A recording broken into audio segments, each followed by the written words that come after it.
অহা 10 মে 2022 তাৰিখে অসম পুলিচে দেশৰ সৰ্বোচ্চ সন্মান মহামান্য ৰাষ্ট্ৰপতি মহোদয়ৰ পৰা কালাৰ যিটো এৱাৰ্ড পাবলৈ সক্ষম হৈছে অসম পুলিচে আৰু অসমখন ভাৰতৰ ভিতৰত স্বীকৃতি পাব 10 নম্বৰে ইতিমধ্যে নিৰ্বাচিত হৈছে।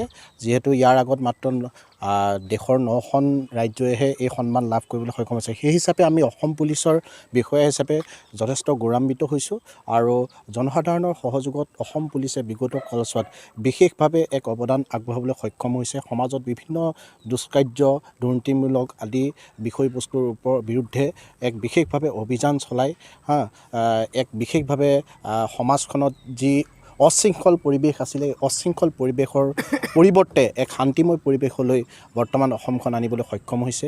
বিভিন্ন ক্ষেত্ৰত হওক, আজি উগ্ৰপন্থী সমস্যাই হওক, আজি বিভিন্ন জৰাজীৰ্ণ বিভিন্ন ধৰণৰ সমস্যাই হওক, এই বিভিন্ন ধৰণৰ সমস্যাৰ ক্ষেত্ৰত আমাৰ অসম পুলিচে এক বিশেষ অৱদান আগবঢ়াবলৈ সক্ষম হৈছে।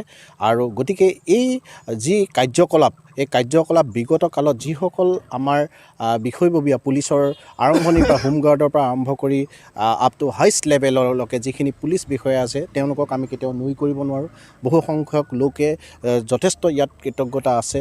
তেওঁলোকৰ অৱদানৰ হেতুকে আজি আমি এই আমাৰ বিশেষ সন্মানটো লাভ কৰিবলৈ সক্ষম হৈছোঁ। গতিকে যিসকল ৰিটায়াৰ্ড হৈছে পুলিচ পাৰ্চনেল, বিশেষকৈ আমি তেওঁসকলক এই সন্মানৰ প্ৰকৃত অধিকাৰী বুলি আমি গণ্য কৰিছোঁ। আমি বৰ্তমান তেওঁলোকে আমাক যি সন্মান আনি দিলে তেওঁলোকৰ কাৰ্যকলাপৰ জৰিয়তে এই সন্মানভাগ আমি একেধৰণে আগবঢ়াই নিয়াৰ ক্ষেত্ৰত আমি জোৰ দিব লাগিব আৰু সেই হিচাপে আমি কাম কৰি যাবলৈ প্ৰচেষ্টা আগবঢ়াই যাম আৰু আমি সেইবাবে আমি জনসাধাৰণৰ সহযোগ বিচাৰিছোঁ।